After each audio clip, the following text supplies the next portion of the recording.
அன்பு உறவுகள் அனைவருக்கும் வணக்கம். இன்னைக்கு நாம பார்க்கக்கூடிய பதிவு ஒரு சிறப்பு வாய்ந்த சுற்றுலா தலம்.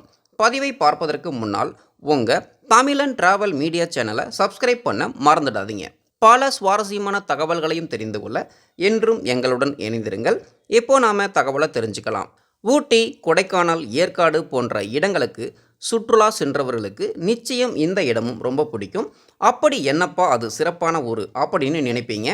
குட்டி கேரளா என்றும் ஏழைகளின் ஏற்காடு என்றும் அழைக்கப்படும் பூலாம்பட்டி தான் இப்போ நாம் பார்த்துக்கிட்டு இருக்கிற ஊர். இங்கே என்ன சிறப்பு அப்படின்னு பார்த்தீங்கன்னா, முதலாவதாக சொல்லணும் அப்படின்னா படகு சவாரி. குழந்தைகள் முதல் பெரியவங்க வரைக்கும் இங்கே வந்த யாருமே படகு சவாரி செய்யாமல் இருந்ததே கிடையாது அப்படின்னே சொல்லலாம். ஒரு புறம் பசுமை நிறைந்த மலையும் மறுபுறம் அழகிய பூலாம்பட்டியும் காட்சி தர, நடுவில் காவிரி ஆற்றில் படகு சவாரி செய்யும் சுகமே தனி.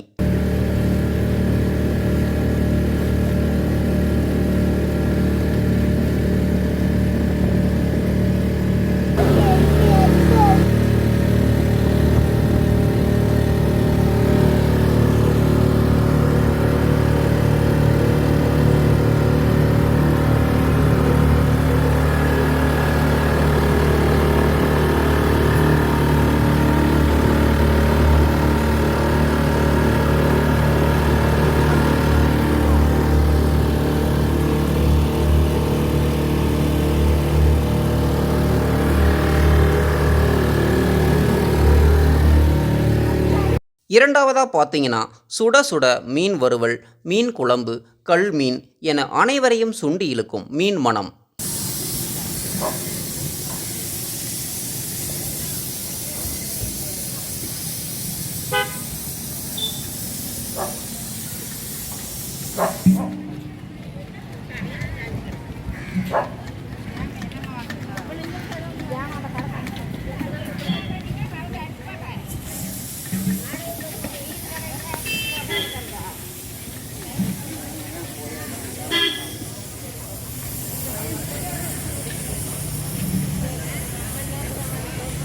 இந்த இரண்டையும் தாண்டி இந்த ஊரில் மிக முக்கியமாக காண வேண்டிய ஒன்று கைலாசநாதர் திருக்கோயில்.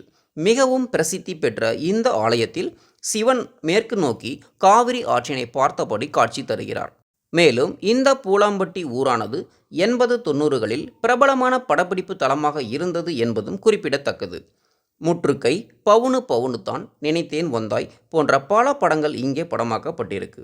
ஏழைகளின் ஏற்காடாகவும் குட்டி கேரளாவாகவும் அழைக்கப்படும் இந்த பூலாம்பட்டி சேலம் மாவட்டம் எடப்பாடியில் இருந்து சுமார் 10 கிலோமீட்டர் தொலைவில் அமைந்துள்ளது.